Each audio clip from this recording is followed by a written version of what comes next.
On peut le dire, l'annonce nous avait sidéré à l'époque. Le groupe chinois Huawei, leader mondial des technologies 5G, pas vraiment chouchouté par les autorités françaises pour le déploiement du réseau mobile dernier cri, avait choisi notre pays pour installer ce qui sera sa première et donc unique usine hors de Chine, précisément sur la commune de Brumat, près de Strasbourg. Bonjour Clément Le Saffre. Bonjour. On va faire le point avec vous sur la situation de Huawei en France. D'abord, à quoi ressemblera cette usine ? Eh bien, elle devrait ouvrir ses portes dans 2 ans avec 500 emplois à la clé. L'usine va produire du matériel pour les réseaux mobiles, des câbles, des boîtiers, notamment pour la 5G. Et depuis Brumat, Huawei desservira toute l'Europe. Une belle opportunité pour les élus locaux.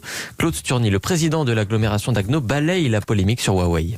Il y a des entreprises dans plein de secteurs et on ne discute pas le bien fondé de l'implantation d'une usine d'armement ou d'une usine alimentaire. À un moment donné, c'est des emplois, on les veut pas, on en a besoin. Cette entreprise-là va créer de la valeur. Et c'est un projet à 200 millions d'euros. Et à côté de ça, Huawei en France, c'est déjà 1 millier de salariés et 1 milliard d'euros d'achats à des entreprises locales. Un projet chinois à 200 millions. Clément, pourquoi est-ce que Huawei a choisi la France pour investir ? C'est un peu un choix par défaut, il faut le dire. Aux États-Unis, Huawei est banni. Idem au Royaume-Uni. En Allemagne, c'est pas beaucoup mieux.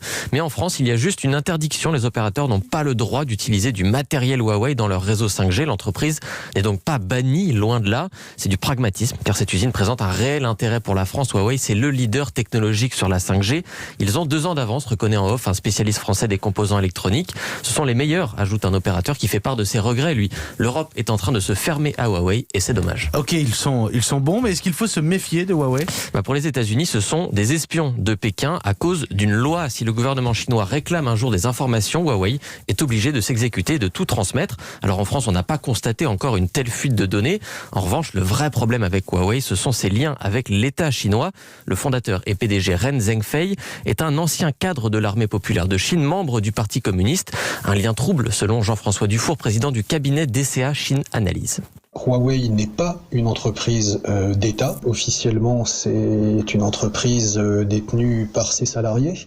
Dans les faits, concrètement, c'est une entreprise qui dépend du soutien financier du gouvernement chinois. C'est-à-dire que ce qui a fait toute la possibilité d'ascension de Huawei, ce sont les énormes financements que lui ont accordés les banques publiques chinoises.